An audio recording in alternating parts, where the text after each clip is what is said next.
Let me tell you exactly what our developers build with. No buzzwords, just the actual stack. For AI development, LangChain, OpenAI, and Anthropic APIs. Rake pipelines, vector databases like Pinecone and VV8. Production AI agents, not demos. For web and SaaS, React, Next.js, Node.js, Nest.js, PostgreSQL, TypeScript throughout. Full stack, front to back. For mobile, React Native, iOS and Android from a single code base. We have shipped a lot of apps to the App Store, not just build them in an emulator.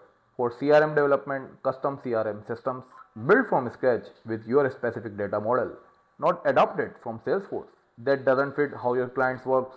These are not technologies that we are put on our profile. These are the technologies that our developer uses in production for real clients right now. If your next project uses any of this stack, link in bio.